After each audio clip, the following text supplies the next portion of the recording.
बिस्मिल्लाहिर्रहमानिर्रहीम अस्सलामु अलैकुम रहमतुल्लाहि व बरकातुहू। नाज़रीन, आप देख रहे हैं दुनिया मेरे आगे यूट्यूब चैनल और मैं हूं ग़ुलाम नबी मदनी। आज 17 अक्टूबर 2021 है और आज दिन है इतवार का। नाज़रीन, भारत के अंदर इस वक्त हालात ख़राब हैं। भारत के अंदर फसादात और इंतशार की कैफियत नज़र आ रही है। भारतीय मीडिया, जिसे गोडी मीडिया कहा जाता है, जो भारत की मोदी दहशतगर्द हुकूमत की तर्जुमानी करता है, उसका ये मीडिया दरअसल हक़ाइक़ दुनिया को नहीं बता रहा है। नाज़रीन, भारत के अंदर अब धमाके शुरू हो चुके हैं। भारत का इलाका रायपुर है, वहाँ पर एक रेलवे स्टेशन पर धमाका हुआ है, जिसके नतीजे में 15 अफराद जाँ बहक और ज़ख्मी हुए हैं। नाज़रीन, जिस जगह पर यह धमाका हुआ है, वहाँ से भारतीय फ़ौजी कश्मीर जा रहे थे ट्रेनों के अंदर बैठकर, जहां पर यह धमाका किया गया है। अब भारत के अंदर ये धमाके कौन कर रहा है? जाहिर सी बात है, वो लोग जिन पर हमले हो रहे हैं, जिनको मारा पीटा जा रहा है, जिन पर तशद्दुद किया जा रहा है, वो बदला ले रहे हैं। भारत के अंदर मुसलमानों पर जुल्म हो रहा है, भारत के अंदर सिखों पर जुल्म हो रहा है, भारत के अंदर दलित नस्ल के हिंदुओं पर जुल्म हो रहा है, ईसाइयों पर जुल्म हो रहा है और कश्मीरी मुसलमानों पर जुल्म हो रहा है। उसका बदला लिया जा रहा है इन दहशतगर्द मोदी दरिंदों से और आरएसएस के दहशतगर्दों से, जो भारत के अंदर मुसलमानों पर और दीगर वहाँ की अक़लियतों पर, अवाम पर जुल्म ढा रहे हैं। ये भारत की बर्बादी है, जिसे दुनिया के सामने रखना चाहिए, ताकि दुनिया को पता चले कि मदर ऑफ डेमोक्रेसी के नाम पर दुनिया को बेवकूफ़ बनाने वाली भारत की मौजूदा बीजेपी हुकूमत दरअसल भारत के अंदर इंतशार और फसादात को परवान चढ़ा रही है। नाज़रीन, इसके अलावा एक ऐसी वीडियो भी सोशल मीडिया पर कई दिनों से नशर हो रही है, जिसके बारे में ये दावा किया जा रहा है कि वो सिख जिन पर यूपी के अंदर गाड़ी चढ़ाई गई थी और 8 से 10 सिख जाँ बहक हो गए थे, उन सिखों ने आरएसएस के दहशतगर्दों से बदला लिया है और भारत के अंदर आरएसएस की रैली थी, जिसके ऊपर सिखों की जानिब से गाड़ी चढ़ाकर बदला लिया गया और इसके अंदर दर्जनों जो आरएसएस के दहशतगर्द थे वो ज़ख्मी और मारे गए हैं। नाज़रीन, बुनियादी तौर पर देखा जाए तो भारत के अंदर आरएसएस ने तबाही फैला दी है। आरएसएस का नज़रिया है कि भारत से मुसलमानों को, सिखों को और दीगर अक़लियतों को निकाल कर सिर्फ़ इसे हिंदू रियासत बनाया जाए और यहाँ पर हिंदुओं को ही नेशनैलिटी और शहरियत दी जाए और हिंदुओं की ही यहाँ पर हुकूमत हो। गोल्डन जुबली के नाम पर 2025 के अंदर भारत की आरएसएस दहशतगर्द तंजीम बहुत से मुतनाज़ इक़दामात शुरू किए हुए हैं। सिखों पर, किसानों पर, खालिस्तान चाहने वालों पर जो जुल्म हैं, वो इसी बात की अलामत हैं। और फिर भारत के अंदर जो मुसलमानों पर, जैसे कि रियासत आसाम के अंदर, यूपी के अंदर, बिहार के अंदर जो जुल्म हो रहे हैं, वो भी इस बात की अलामत हैं कि दरअसल आरएसएस के दहशतगर्द यहाँ से दीगर अक़लियतों को निकालना चाहते हैं। अब इसलिए जो भारत के अंदर बसने वाले 2 करोड़ के लगभग सिख हैं, वो आरएसएस के ख़िलाफ़ हो चुके हैं और आरएसएस के दहशतगर्दों से बदला ले रहे हैं और मुसलमानों के साथ भी सिखों का इत्तिहाद हो चुका है। दलित नस्ल के करोड़ों हिंदू भी बीजेपी और आरएसएस के दहशतगर्दों से निजात चाहते हैं, क्योंकि आरएसएस के दहशतगर्द इन दलित नस्ल के निचले तबके के हिंदुओं को अपना ग़ुलाम समझते हैं। तो यूँ भारत अब बड़ी तबाही का सामना कर रहा है और भारत के अंदर इंतशार और फसाद फैलता जा रहा है।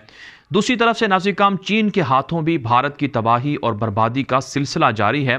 जो ताज़ा तरीन खबर सामने आ रही है कि चाइना ने भूटान से नया मुआहदा कर लिया है। भूटान भारत का पड़ोसी मुल्क है, चाइना के भी पड़ोसी मुल्क है और 1980 से चाइना और भूटान के दरमियान सरहदी तनाज़ा चल रहा है। बहुत से सरहदी इलाके हैं, चाइना क्लेम करता है कि ये उनका इलाका है, लेकिन भूटान ने उनको कंट्रोल किया हुआ है। भूटान का ये दावा है कि ये हमारे इलाके हैं, लेकिन अब खबर सामने आ रही है कि साल हर साल के बाद चाइना और भूटान के दरमियान मुआहिदा हो चुका है और इस मुआहिदे से भारत को बड़ी तकलीफ़ है। भारतीय मीडिया इस हवाले से नेगेटिव और मनफी प्रोपेगेंडा और झूठ मीडिया पर नशर कर रहा है। नाज़रीन, चाइना का बॉर्डर भूटान के साथ 470 किलोमीटर है, जबकि भारत का बॉर्डर जो भूटान के साथ है, उसकी जो लेंथ है वो तकरीबन 700 किलोमीटर बताई जाती है और नेपाल और बांग्लादेश के साथ भी भूटान के बॉर्डर मिलते हैं। भूटान आबादी के एतबार से 8 लाख यहाँ की आबादी है और रकबे के एतबार से ये दुनिया का 133वां मुल्क है, यानी बहुत छोटा सा मुल्क है। लेकिन नाज़रीन, भारत के पड़ोसी मुल्कों के अंदर चाइना का असर व रसूख होना और चाइना का इन पड़ोसी मुल्कों के साथ मुआहिदा होना, ये एक तरह से भारत के लिए बड़ी नुकसान की बात है और इससे भारत को बड़ी तबाही का सामना करना पड़ेगा।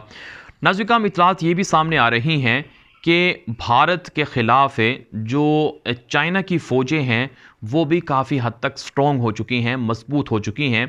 भारत के अंदर चाइना के फ़ौजी मौजूद हैं। आप जानते हैं चंद दिन पहले हमने आपको मुख्तलिफ़ वीडियोज़ के अंदर ऐसी तस्वीर और वीडियोज़ भी दिखाई थी जिनमें देखा जा सकता है कि भारतीय फ़ौजियों पर कितना जुल्म हो रहा है जो चाइना की जानिब से किया जा रहा है। इसे आप जुल्म नहीं कह सकते, बल्कि ये बदला है, ये इंतकाम है जो भारतीय फ़ौजियों से लिया जा रहा है।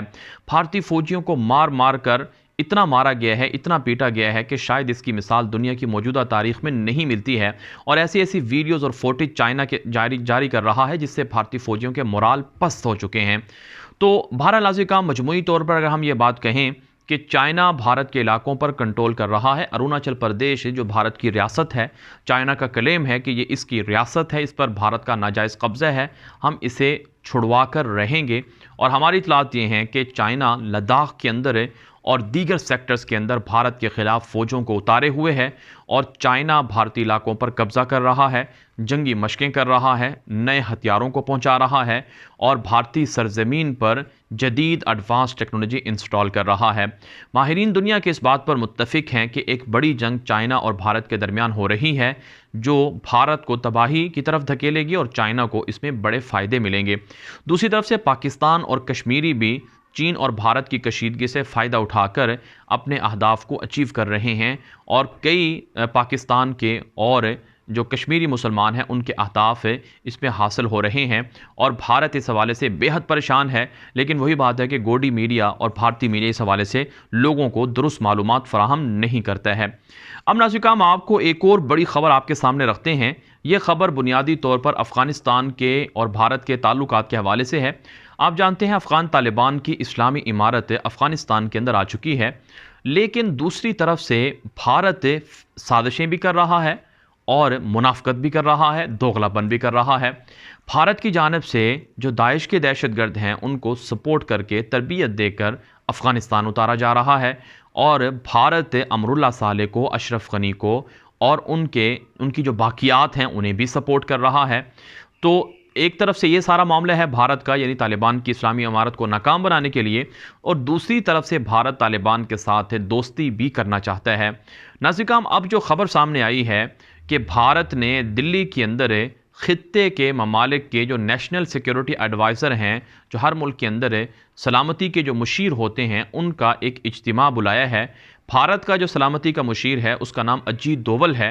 ये वही शख्स है जिसे मोदी का राइट हैंड समझा जाता है, दायां बाजू समझा जाता है, और यही वो शख्स है जो पाकिस्तान के ख़िलाफ़ भारत की सर्जिकल स्ट्राइक के दावे करवाता है, और यही वो शख्स है जिसने बालाकोट के नाम पर पाकिस्तान में नाकाम जारियत की कोशिश करवाई थी, और यही अजीत डोवल है जिसने कश्मीर के अंदर आर्टिकल 370 को ख़त्म करवाया और कश्मीरियों पर जुल्म ढाए, और यही वो अजीत डोवल है जिसने भारत की अरबों डॉलर की सरमायाकारी अफ़गानिस्तान के अंदर डुबोई और तालिबान को भारत के मफादात पर, भारत के जहाज़ों पर कब्ज़ा करवाने का मौका फ़राहम किया। अब अजीत डोवल की जानिब से एक प्लान तय किया गया है कि 10 और 11 नवंबर को 2 रोज़ा दिल्ली के अंदर नेशनल सिक्योरिटी एडवाइज़र्स की मीटिंग बुलाई जाए, और इसके अंदर पाकिस्तान को, चाइना को भी दावत दी जा रही है, और इसी तरह से ईरान को और ख़ित्ते के दीगर ममालिक को, यानी रशिया, अमेरिका वगैरह को भी दावत दी जा रही है। लेकिन आप जानते हैं पाकिस्तान का भारत के साथ कोई इस तरह से ताल्लुक़ नहीं है, तो इसलिए पाकिस्तान के नेशनल सिक्योरिटी एडवाइज़र वो किसी सूरत भी भारत नहीं जाएंगे। अगर जाएंगे तो फिर उनको पाकिस्तान की अवाम की जानिब से ज़बरदस्त मुज़ाहमत का सामना करना पड़ेगा। जब तक कश्मीर के अंदर भारत मज़ालिम को बंद नहीं करता है, जब तक कश्मीरियों को उनका हक़ खुद इरादियत नहीं मिल जाता है, जब तक कश्मीर की शनाख्त बहाल नहीं हो जाती है, पाकिस्तान को किसी भी तरह के ताल्लुकात भारत के साथ नहीं रखने चाहिए। लेकिन भारतीय मीडिया ये भी रिपोर्ट कर रहा है कि मास्को के अंदर जो 20 अक्टूबर को कॉन्फ्रेंस हो रही है, इसमें पहली मर्तबा भारत और तालिबान का आमना सामना होगा, टाकरा होगा, और भारत इस मौके पर, यानी मास्को के अंदर जो कॉन्फ्रेंस हो रही है, इस मौके पर भारत तालिबान रहनुमाओं से मुलाकात करके उन्हें भारत दौरे की दावत भी देगा। यानी भारत अब बराह रास्त तालिबान को दौरे की दावत दे रहा है कि वह हमारे मुल्क में आएँ और हम यानी भारत के लोग चाहते हैं कि अफ़गानिस्तान की नई इस्लामी इमारत के साथ ताल्लुकात बना सकें। लेकिन जाहिर सी बात है, अफ़गान तालिबान ने कहा है कि हम भारत के साथ चलेंगे, लेकिन भारत की जो साजिशें हैं जब तक वो बंद नहीं होंगी तब तक हम नहीं चल सकते हैं।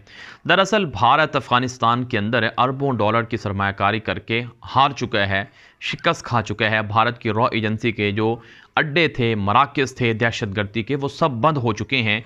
इसलिए अब भारत को मिर्चें लगी हुई हैं कि किसी तरह से पाकिस्तान को नीचा दिखाया जाए और तालिबान को अपने साथ में लाया जाए। लेकिन तालिबान इतने बेवकूफ़ नहीं हैं, उन्हें पता है कि 20 साल अमेरिका के साथ मिलकर भारत ने ही हमारे खिलाफ जुल्म किया।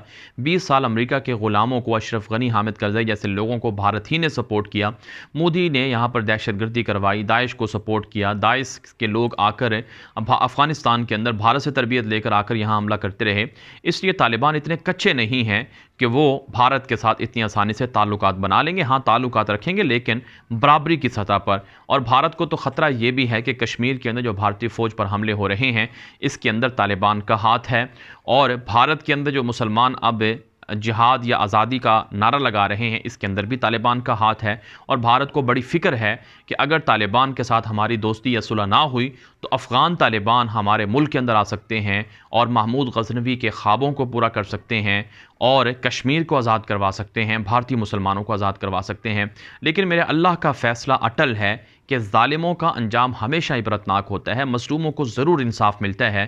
तो इस एतबार से हम ये बात कह सकते हैं कि भारत के ख़िलाफ़ अफ़गान तालिबान या अफ़गानिस्तान की सरज़मीन से मुजाहिदीन आएंगे और कश्मीर को और भारत की दीगर रियासतों को जहाँ पर जुल्म हो रहा है, मुसलमानों को आज़ादी दिलाएंगे। नाज़रीन, ये वीडियो दोस्तों के साथ व्हाट्सएप पर, फेसबुक पर, इंस्टाग्राम पर, ट्विटर पर, हर जगह पर नशर करें ताकि लोगों को मालूमात मिल सकें, लोगों को दुरुस्त हक़ाइक़ मिल सकें। अपनी राय कॉमेंट के ज़रिए से, व्हाट्सएप के ज़रिए से हम तक पहुँचाया करें। आपकी आरा की रोशनी में वीडियोज़ को मज़ीद अच्छा और बेहतर बनाया जाता है। अब तक के लिए इतना ही इजाज़त दीजिए। अस्सलामु अलैकुम व रहमतुल्लाहि व बरकातुहू।